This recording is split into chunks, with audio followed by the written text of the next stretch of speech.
Maintenant, je vais appeler les intervenants de la dernière table ronde, qui est une ouverture sur l'international, sur deux pays, l'Espagne et les États-Unis, avec Judith Simons et Eloa Planès.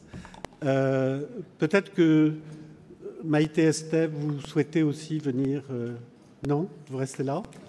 Très bien.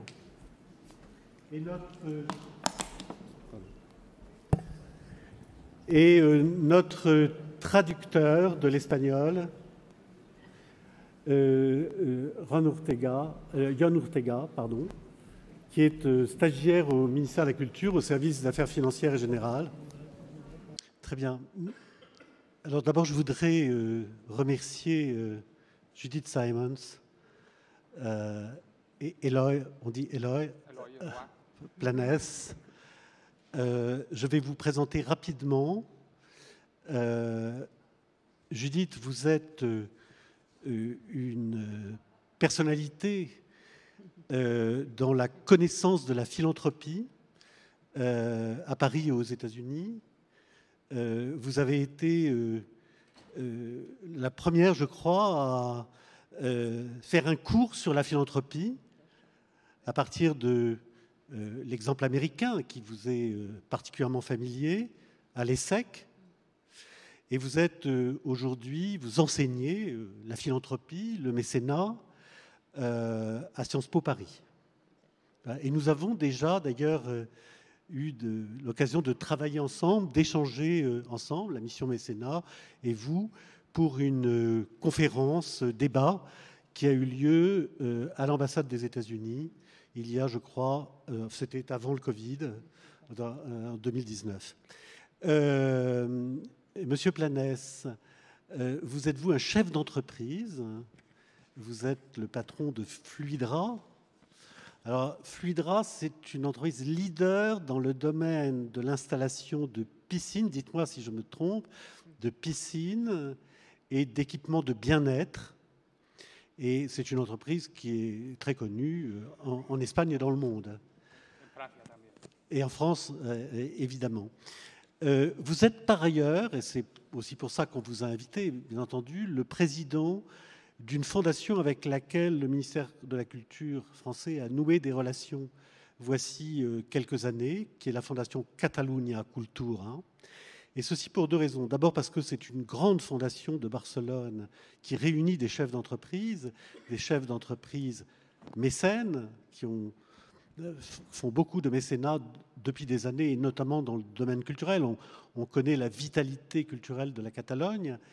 Mais par ailleurs, c'est une fondation qui a une dimension dont la compétence couvre l'ensemble du territoire espagnol, puisque vous militez depuis des années auprès des pouvoirs publics pour que la loi mécénat espagnole, qui a été promulguée en 2002, c'est-à-dire un an avant notre loi Ayagon,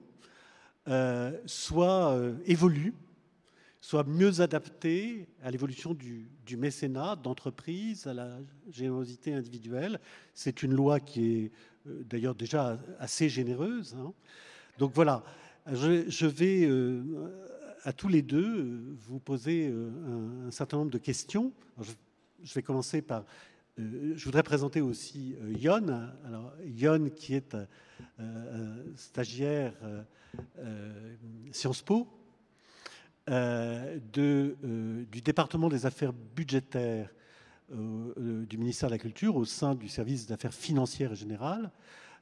Et comme Jon est espagnol, est parfaitement bilingue, nous avons demandé, parce que malgré tout, vous parlez la langue la plus parlée au monde, mais voilà, moi je ne la parle pas, donc quand je suis allé à Barcelone, je parlais français, et donc voilà. Jon vous traduira. Alors Judith, je me tourne d'abord vers vous parce que on a beaucoup parlé, depuis le début de ce colloque, on a fait allusion à la situation du mécénat pendant la crise Covid dans différents pays. Et j'ai entendu une information comme ça de la part de l'intervenante de l'ESSEC, justement, Anne-Claire Pache, qui disait il semblerait qu'il y ait une trentaine d'institutions muséales aux États-Unis qui soient en passe de fermer leurs portes faute de financement. Alors, je ne sais pas ce que vaut cette information, puis je ne pense pas qu'on puisse affirmer ou infirmer dès maintenant, compte tenu de la façon précisément dont fonctionne et financer la culture aux États-Unis. Et c'est de cela, je pense, qu'il faudrait que vous nous parliez, c'est-à-dire le modèle de financement des institutions culturelles aux États-Unis. Puis après, on verra comment la crise Covid a affecté tout ça. Exact. Est-ce que c'est bon? C'est bon, oui, c'est bon. Parfait. Je vais juste, comme j'ai fait avec Anne-Claire quand elle était là, répondre sur cette chiffre de 30% que j'ai vu, je pense aussi l'OCDE. Mais il faut signaler qu'il y a les 1000 et presque millions de musées. Et comme partout, c'est celles qui sont les plus petites, qui n'avaient pas les moyens de faire le digital virtuel, peut être dans cette situation précaire. Et c'est peut-être dû un peu de business model qui c'est pas une seule source comme en France, ou source principale qui est l'État, mais c'est plusieurs sources. Et le business model aux États-Unis, c'est bien sûr, comme tout le monde le sait, la finance privée, mais pas prioritairement les mécènes ou les philanthropes, comme tout le monde pense que c'est au Metropolitan, c'est Brooke Astor, c'est ça, ou Carnegie. Mais c'est la philanthropie est important, mais c'est juste le business model de marché, c'est le modèle américain. En Europe, les arts et la culture sont le ressort de l'État, qui est l'intérêt général.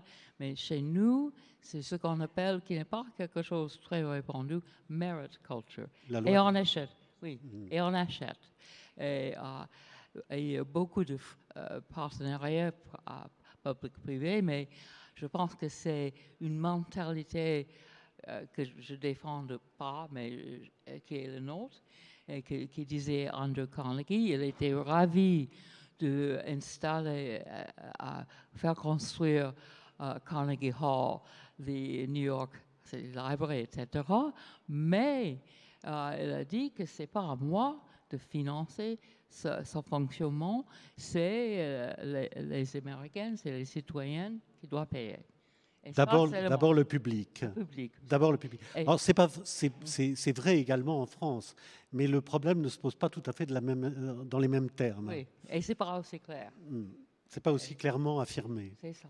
Alors, juste pour résumer tout ça, par contre, une critique de ce financement, c'est le fait que le secteur art et culture est très important dans l'économie américaine. C'est plus que 4%.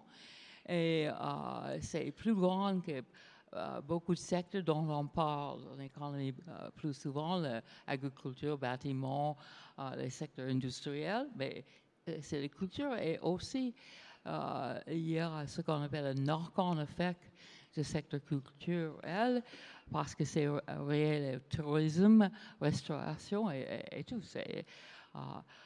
Mais avant la pandémie, en plus, le masse salarié était plus que 3% dans le pays. Pour résumer, 50% des recettes sont des recettes propres, earned income. 30% c'est la philanthropie de tous sorts. 10% de l'État, ça veut dire tous les niveaux comme ici, territorial, et plutôt les États et les grandes villes que l'État fédéral, dans le fond. Et puis les autres sources plus variées. Avant Alors, oui. la philanthropie avant le Covid. Oui, oui, ça c'est les statistiques. Il y a quelques petites surprises. Bon, c'était en 2019, plus que presque 450 milliards de dollars. Et le plus grand partie, c'est les individus, les personnes privées, y compris les milliardaires.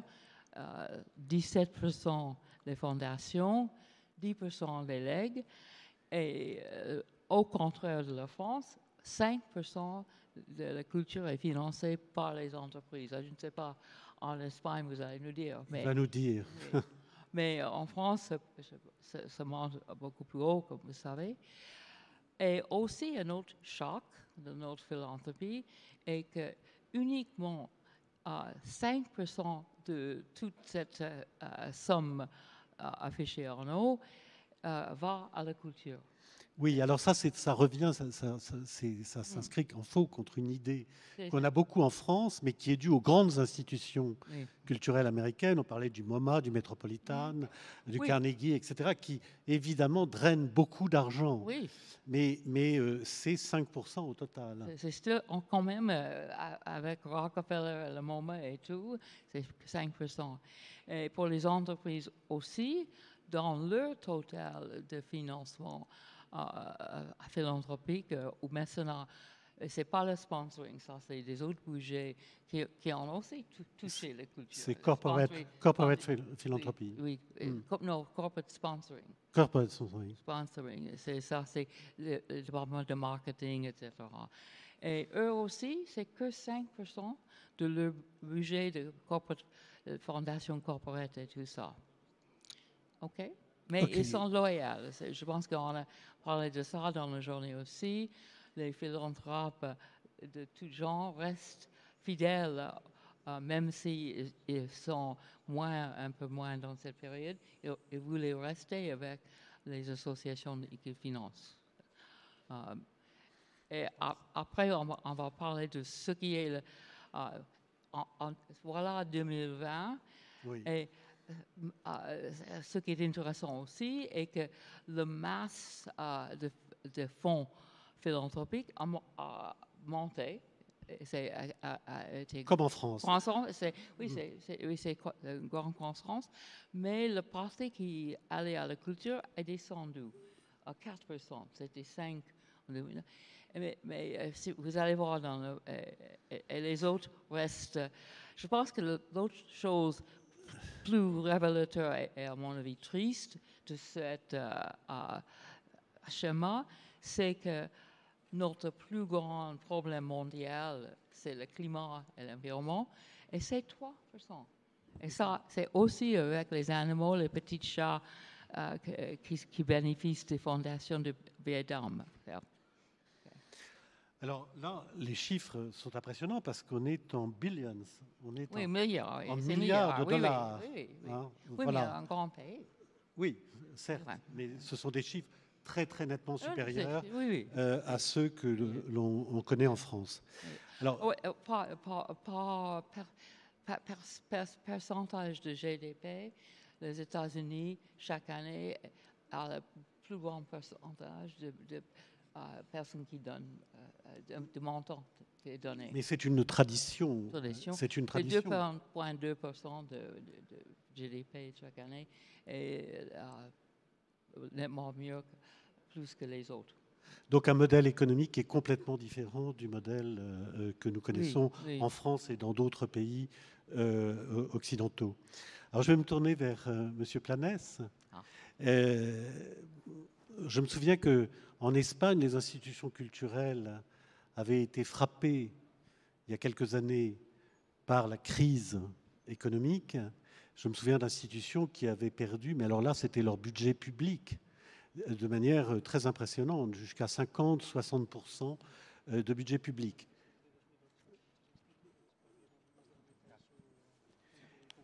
Depuis, les choses s'étaient arrangées. Alors, qu'est-ce qu'on peut dire, qu'est-ce que vous pouvez dire, vous qui êtes un observateur à travers la Fondation Catalunya Cultura, de l'évolution du mécénat culturel depuis le début de l'année 2020, depuis que la crise s'est développée. Elle a frappé votre pays fortement, comme elle a frappé la France. Beaucoup d'institutions ont fermé. L'Espagne est un grand pays de culture. C'est un pays où la culture est extrêmement contribue à l'attractivité économique du pays, énormément. Alors, qu'est-ce qui s'est passé? Qu'est-ce que vous pouvez nous dire? Merci. Bonjour à tots. Merci per haver... Com es diu això? Merci de m'haver invité. He aprendido mucho.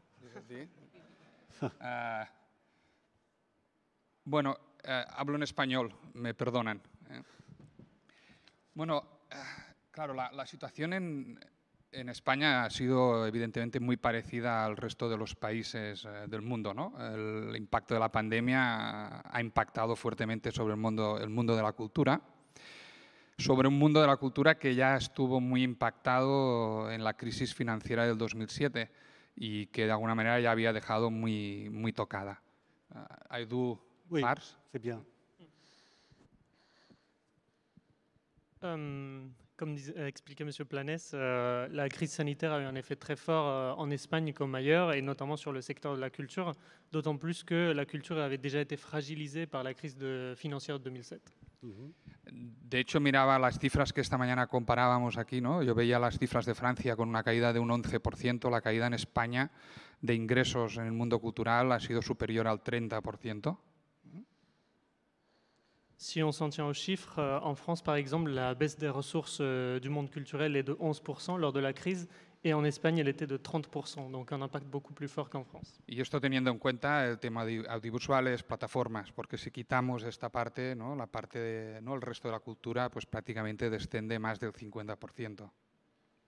Et cela en prenant compte de l'audiovisuel et des plateformes digitales qui ont subi la baisse la moins prononcée, parce que si on les enlève du lot, ça fait une baisse de 50% de la moitié des ressources du monde. Más del 72% de la gente, ¿no? Que trabaja en cultura, pues de alguna manera ha visto disminuidos sus ingresos, y prácticamente el 50% de la gente ha perdido su trabajo de manera permanente o de manera temporal, ¿no? Et donc, 72% des personnes qui travaillent dans ce secteur-là ont vu leurs ressources baisser et leurs revenus baisser, et 50% d'entre eux ont fait face à un chômage partiel ou de longue durée. Yo pienso que más allá de las cifras del impacto del COVID, yo creo que la pandemia lo que pone de manifiesto es la fragilidad de la red que debería haber sostenido, ¿no? de mejor manera, ¿no? Esta crisis. La crise, elle souligne surtout la fragilité du filet de sécurité qui aurait dû soutenir la culture en ce moment de crise. Y esta red, para nosotros y desde la Fundación, lo miramos como con tres grandes pilares, ¿no? Sí, sigo. Un pilar es la misma cultura en sí, ¿no? En España existe grandes profesionales, gente con una capacidad inventiva espectacular, creativa en muchos aspectos, pero en muchos casos estos proyectos culturales son proyectos culturales que les falta solidez, ¿no? Y les falta formación para realmente poder ser sostenibles, ¿no? Donc, pour M. Planès, il y a trois piliers fondamentaux de ce filet de sécurité qui aurait dû exister. D'une part, la culture en tant que telle, c'est-à-dire qu'il y a des professionnels talentueux, il y a d'énormes talents en Espagne, mais c'est des talents inexploités, notamment parce qu'ils manquent d'une formation, d'une éducation plus solide dans leur milieu. El otro gran pilar sería el pilar de la sociedad, ¿no? Es decir, cuánto consume esta sociedad desde el consumo de la cultura a la aportación, ¿no? De la sociedad, ¿no? como mecenas, ¿no? Este para mí es el otro pilar, y en España, y más viendo hoy las cifras, y ya, ¿no? pues vas viendo que tenemos una mirada algo pobre, ¿no? sobre el tema de la cultura, ¿no? L'autre grand pilier, c'est du côté de la société, d'une part la consommation de culture par les individus, et d'autre part le mécénat qui est insuffisant en Espagne. Y el tercer elemento, ¿no? es el Estado, ¿no? Y que el Estado al final, más allá del modelo, ¿no? de cuánto participa, ¿no? lo que seguro que tiene que hacer es poner un marco de juego que permita, ¿no? que de alguna manera haya esta inversión pública y esa mirada hacia el tema cultural. Y España es hoy uno de los países donde su aportación a la cultura es la más baja en la media española y donde no existe realmente una visión estratégica de cómo dar este apoyo a la cultura. Et enfin, l'État, qui, au-delà de sa participation à titre personnel, doit poser un cadre juridique dans lequel s'effectueront les financements publics. Et malheureusement, en Espagne, les chiffres montrent que ces financements publics sont bien en deçà de ce que l'on trouve ailleurs dans le continent européen. Alors justement, quelle est la réponse des pouvoirs publics, c'est-à-dire au niveau de l'État, mais aussi des généralités, à cette crise du domaine culturel lié à la Covid? La respuesta del Estado y las comunidades autónomas ha sido de urgencia, ¿no? Yo pienso que ha sido, es decir, han salido ayudas a nivel yo quiero poner el marco también para que tengan una idea, ¿no? Es decir, en España no existe un estatuto del trabajador en temas de cultura. En España no existe en sí una ley de mecenazgo, existe más bien un tema de una ley de incentivo fiscal. ¿Y cómo ha actuado España? España ha puesto y han puesto en movimiento dinero, ¿no? para este sector, pero no de una manera estratégica. Yo miraba esta mañana, ¿no? y comparaba con Francia, ¿no? con algunos programas, ¿no? de venga, volvamos a arrancar. ¿no? Esto no ha existido un apoyo, porque realmente yo pienso con una perspectiva más de saber que esto era una parte de la sociedad española pues, que estaba sufriendo y por lo tanto le han puesto ciertos recursos. ¿no? La réponse de l'État et des régions s'est faite dans l'urgence avec une logique d'aide et de soutien à un secteur qui avait été frappé de plein fouet par la crise. Mais il faut souligner que d'une part, il n'y a pas de cadre de travail, de code de travail spécifique au secteur de la culture pour soutenir les intermittents notamment. Et d'autre part, il n'y a pas de vraie loi de mécénat en Espagne, mais plutôt une loi qui regroupe certains avantages fiscaux. D'accord. Et qu'il n'y a pas eu non plus de plan de relance a proprement parler pour le sector culturel. Y esto es desde la Fundación, ¿no? cuando pensamos ¿no? porque en el tema de la ley de mecenazgo, una de las cosas que admiramos ¿no? y de la ley, bueno, de lo que se hizo aquí en Francia, ¿no? un año más tarde, es que no solo se pone en marcha ¿no? un incentivo fiscal, sino que se pone en marcha toda una serie de programas de Estado para que el tema como puede ser la misión de mecenage, ¿no? Para realmente incentivar y poner ¿no? en valor esto. ¿no? Yo creo que esto es algo que en España nos falta, esto es algo que nosotros queremos y estamos impulsando y tratando de que de alguna manera se materialice.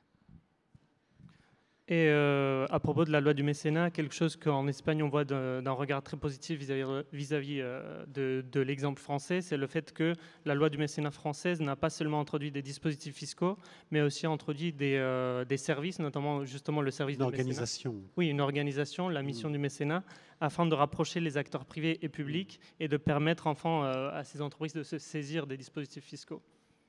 Quizá, claro, yo estaba aquí sentado y pensaba, es que miro con admiración lo que se ha construido, entiendo ¿no? la crítica, porque pienso que la crítica de las cosas ayuda a avanzar, pero miro con realmente admiración y envidia sana ¿no? la estructura que Francia puso en funcionamiento.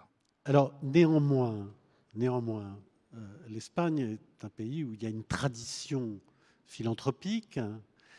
Je crois que c'est peut-être plus tout à fait vrai maintenant, mais il y avait plus de fondations il y a quelques années en Espagne qu'il n'y en a en France. Donc, j'ai en tête un chiffre d'au moins 3000 fondations en Espagne que la France n'avait pas encore atteint avant l'existence du fonds de dotation. Alors, comment les entreprises et les fondations, confrontées à la crise, à l'épidémie, à la fermeture des institutions culturelles, au chômage des acteurs culturels, ont-elles réagi? En France, on voit bien les modèles qui sont dessinés à travers ce colloque. Hein. Il y a quand même une continuité des soutiens. Il y a des entreprises qui ont donné moins... oui, traduit peut-être. Oui, oui. Il y a des entreprises qui ont donné peut-être un peu moins à la culture, qui ont reversé davantage vers ce qu'on appelle des causes d'urgence, les hôpitaux, l'éducation, les causes sociales, la pauvreté, etc. ¿Cómo se ha pasado en España? Bastante parecido. Yo diría que hay tres elementos muy comunes, ¿no? El primero es que la pandemia también, de alguna manera, ha golpeado a muchas empresas. Hay muchas empresas que han tenido que hacer una visión hacia adentro y de buscar su propia ¿no? sostenibilidad, ¿no? Es decir, que ha habido empresas que no han podido realmente por este impacto, ¿no? El segundo elemento es que la urgencia sanitaria ha pasado por delante de todo. Es decir, y las empresas de alguna forma han hecho esta visión. Pero hay un tercer elemento que yo creo que es muy positivo. Nosotros tenemos el pulso muy bien tomado a esto en Cataluña, ¿no? en la región de Cataluña, y es que las empresas que ya tenían una acción en el tema de cultura ha intentado dar visibilidad. Por ejemplo, ha habido muchas fundaciones que han dado visibilidad al menos de 2 años de ingresos a muchos de los proyectos para decir, oiga, hay esta crisis, pero aquí estamos.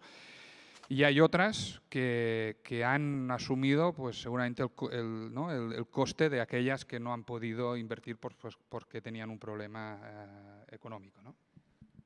La réaction des entreprises espagnoles a été assez similaire aux entreprises françaises, avec notamment 3 éléments. D'une part, le fait que beaucoup d'entreprises ont été touchées et donc qu'elles ont plutôt une vision interne pour d'abord assurer leur survie à elles-mêmes avant de penser au mécénat. D'autre part, l'urgence de la crise, donc en report de ces donations vers plutôt le secteur de la santé. Et enfin, en point positif, c'est-à-dire que les entreprises qui étaient déjà engagées dans le secteur culturel, elles ont continué à le faire, elles ont mis en avant les projets dans lesquels elles sont engagées et pour certaines, elles ont même contribué à pallier la réduction des dons des entreprises qui avaient souffert de la crise. Très bien. Donc, un grand mouvement quand même de solidarité. Oui. En Espagne, qui d'ailleurs existait aussi pendant la crise de 2007. Où on a vu cette solidarité qui est une valeur très fondamentale de la société espagnole.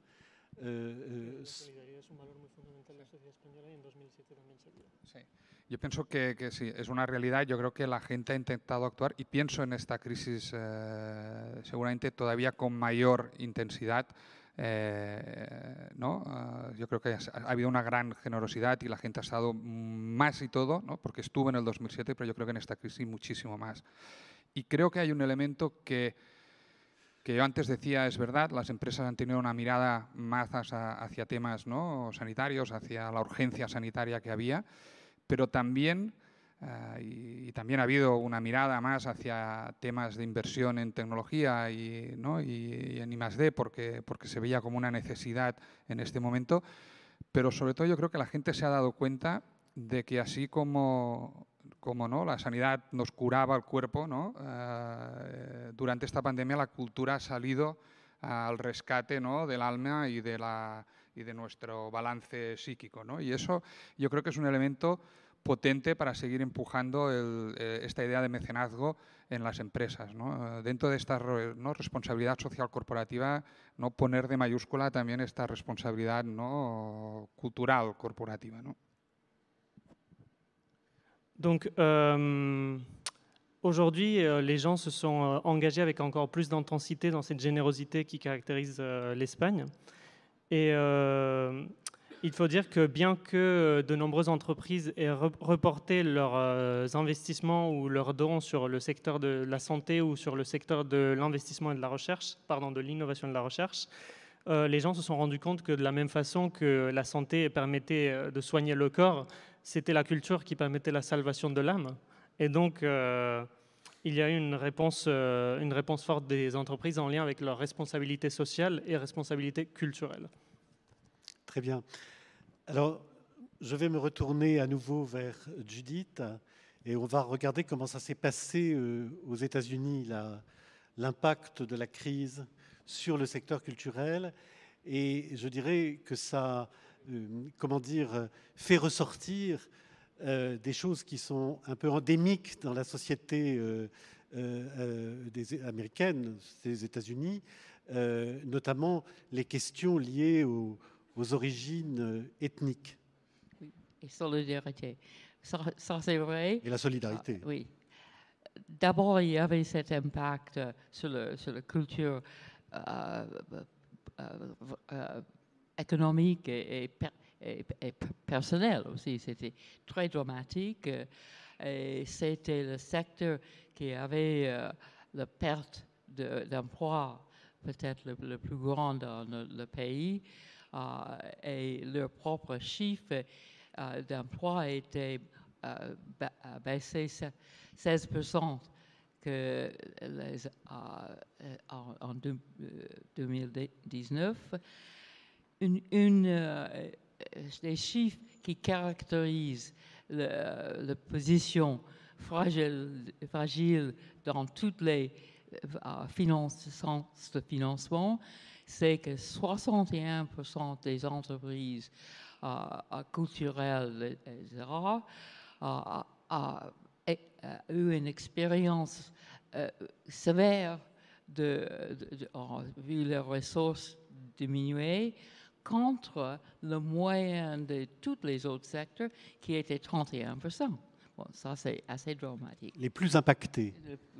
Pas loin. Oui. Pas loin.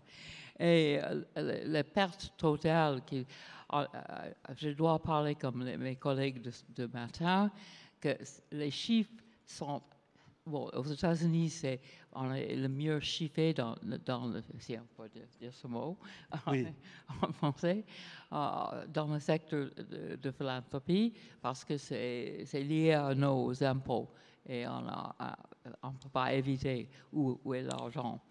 Mais le problème, c'est qu'il y a une année de retard de collection de data, Oui. et la comparaison par secteur, ça prend un peu plus de temps. Oui. Je vous donne ce que je peux.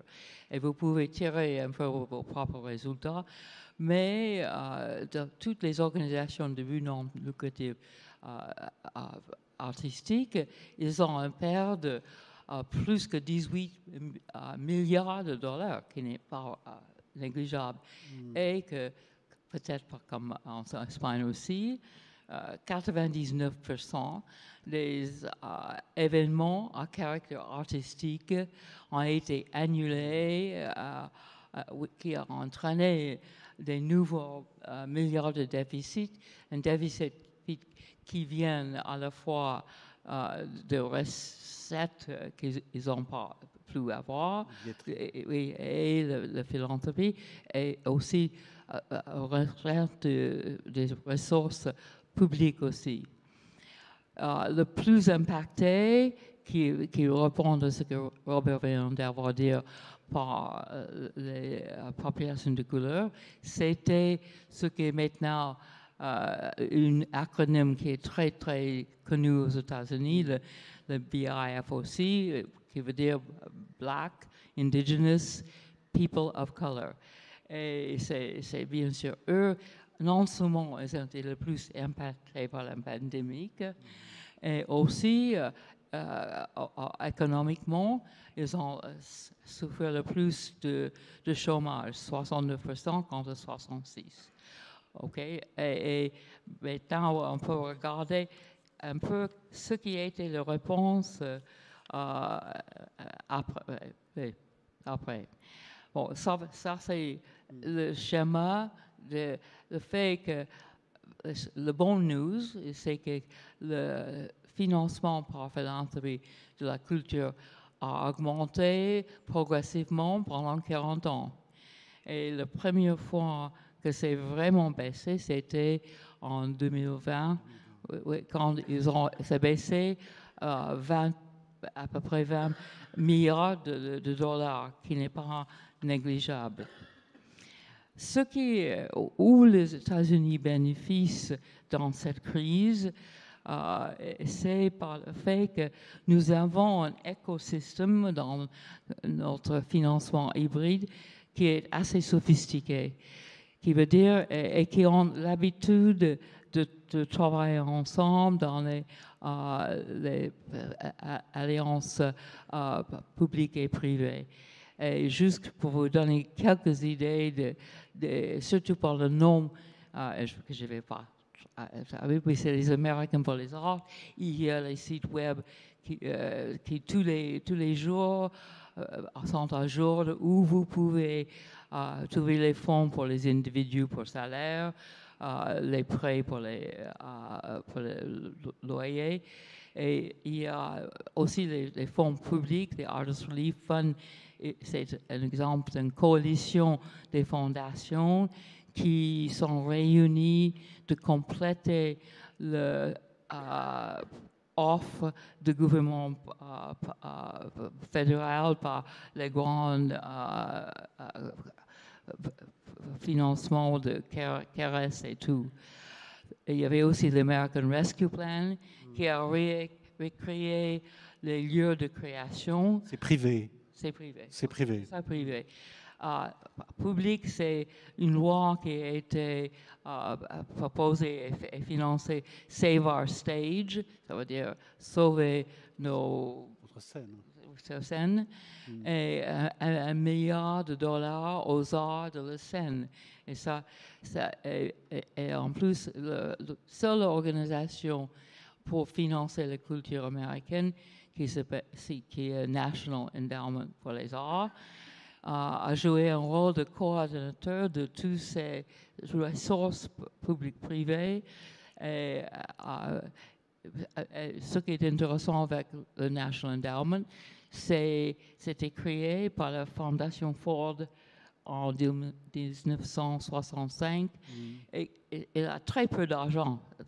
Dans les années depuis sa création, il a juste dispersé 5 milliards de dollars, qui n'est pas beaucoup dans ce sens. Mais il joue un rôle de coordinateur entre les différents secteurs. Et qui repère les institutions qui ont des besoins, exactement.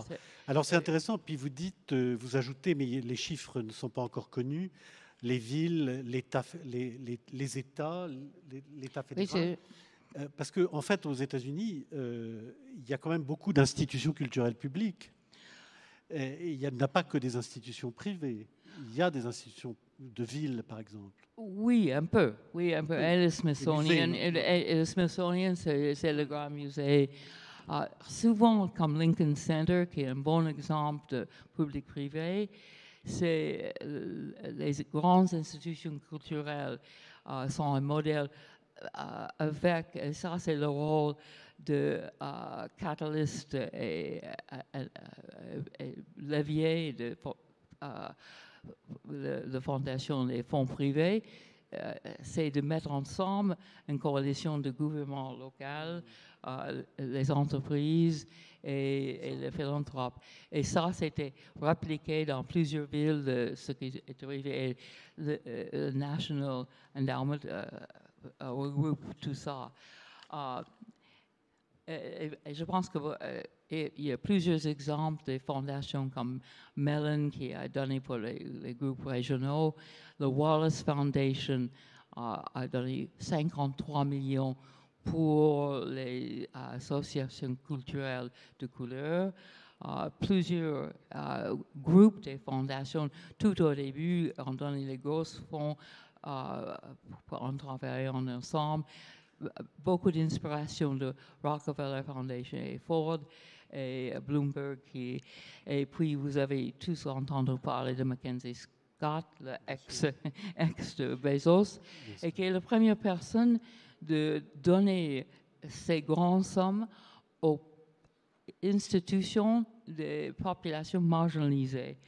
Et elle a créé presque une compétition pour relâcher les autres de le faire. Alors, ce que vous dites, en fait, c'est qu'il y a quand même une organisation publique-privée qui s'est mise en place pour sauver la vie culturelle et que, par ailleurs, ça a réveillé la question et là aussi un mouvement de solidarité autour de problèmes qui sont des problèmes de la société américaine Oui, et qui sont des problèmes depuis longtemps. depuis longtemps. Et ce qui est arrivé avec la pandémie, ce n'était pas juste la visibilité des inégalités, des problèmes de couleur, de justice. Que bon, et pendant tout ce temps, comme George Floyd et tout ça qui est arrivé, mais ça servait d'accélérer les choses que le secteur philanthropique aurait dû faire avant. Et quelques exemples, et ça c'est un peu contraire à ce que vous avez appris ce matin, mais le financement philanthropique a évolué. Au début, dans les urgences, ils ont fait 1000 coalitions de donner l'argent, grande somme, rapidement aux institutions avec des problèmes, surtout pour le personnel et tout ça. Les hôpitaux. Ça, oui, mais aussi dans la culture. Dans la culture. De la même façon, ils ont réagi. Et comme on a dit pour les autres pays, ils ont été fidèles à les personnes, les institutions à laquelle ils ont donné avant, et resté avec eux fidèlement pour garantir autant que possible la survie. Mais c'est des changements qu'on a vus et que c'est tendance de donner l'argent sans restriction, ce qu'on appelle core funding aux États-Unis. Ça veut dire, si vous croyez dans la mission de l'institution et que vous verrez que leur personnel et leur gouvernance est solide, vous leur donnez l'argent pour qu'ils puissent devenir plus, comment on dit, durable, au lieu de courir après l'argent pour le projet. Pour leur permettre de résister, de développer leur capacité et d'investir dans les activités rentables aussi. D'avoir, ils donnent plus vite, sans restriction. Il y avait beaucoup de fondations. Combien d'argent? Voilà. Et bon, ça ne va pas durer. Et je pense que core funding va durer et peut-être progresser, on espère. Il y avait beaucoup de fonds communs, surtout régionaux, mais par secteur, qui ont une tendance qui était difficile dans ce secteur un peu égoïste, de laisser tomber votre ego et aller ensemble. Et aussi, beaucoup d'argent qui a été donné pour égalité et diversité. Et ça c'est aussi quelque chose qui va durer, je pense, dans le paysage américain, parce que c'est un problème sociétal historique, mais très fort. Et qui est fort. Et par exemple, Agnes Gunn, qui a été une des plus grandes donatrices, j'arrête, dans la culture, mais qui est connue pour tout ce qu'elle donne au musée, elle a vendu, je pense que c'était un Picasso, elle a donné 100 millions de dollars en fonds pour Arts Justice. C'est juste dans les arts, ça veut dire que pour financer les gens marginaux dans tous les sens. Et aussi, cet argent, il faut clarifier, qui est donné pour le BPOC, c'était pour faire c'est valeur ajoutée aux fonds qui sont donnés traditionnellement. Et je pense que ça va continuer. On espère que les autres pratiques aussi. Bon. Donc la crise a changé aussi la société américaine. Oh oui, une partie. Mais on espère que c'est surtout le culture. Okay. Monsieur Planès. Oui, pardon. La ministre. Monsieur Planès, alors un mot sur l'Espagne. Comment vous voyez le redressement et l'évolution du mécénat culturel rapidement, puisque nous allons terminer cette table ronde. Yo pienso que en este momento voy muy rápido, si la ministra está aquí. Rapidísimo. Yo pienso que el relanzamiento en España, yo creo que vamos a saber aprovechar este golpe de la pandemia. Creo que ha puesto de manifiesto estas debilidades que tenía el sistema. Y bueno, como muestra, pues hoy está en el Parlamento español pues, una reforma de ley de la ley de mecenazgo, ¿no? Y parece que ahora sí existe la voluntad política de ir más allá de tener una ley que solo regule temas fiscales, ¿no? Y ir a buscar una ley que de alguna manera busque, ¿no? También esta estructura de Estado que ayude a desarrollar esto. Yo pienso que me lo miro en positivo. Donc, Monsieur Planès pense qu'on va savoir profiter finalement de cette situation douloureuse de la crise, puisque d'une part, elle a mis en évidence les faiblesses et elle a poussé notamment les entreprises à porter ce projet de réforme de la loi de mécénat qui a enfin été déposé au Parlement et qui permettrait d'aller au-delà d'une simple loi fixée sur les avantages fiscaux, mais qui propose un vrai modèle d'organisation de structures étatiques et régionales pour favoriser le mécénat. Très bien. Donc là aussi, un revers positif de la crise, un côté positif de la crise, un effet. Si vous voulez poser les questions, je peux vous envoyer et je serai contente et vous essayer de les répondre. Voilà. Si vous avez des questions, la table ronde s'achève. Si vous avez des questions, la mission mécénat les rassemblera et nous les enverrons à Monsieur Planès et à Madame Simons, que je remercie vraiment beaucoup de leur présence, de la participation. Monsieur Planès, vous êtes venu de Barcelone. Merci d'avoir accepté, d'avoir répondu favorablement à notre invitation. C'était vraiment très intéressant. Et Judith, on vous voit régulièrement et vraiment merci pour ces éclairages sur la philanthropie américaine, la philanthropie culturelle aujourd'hui.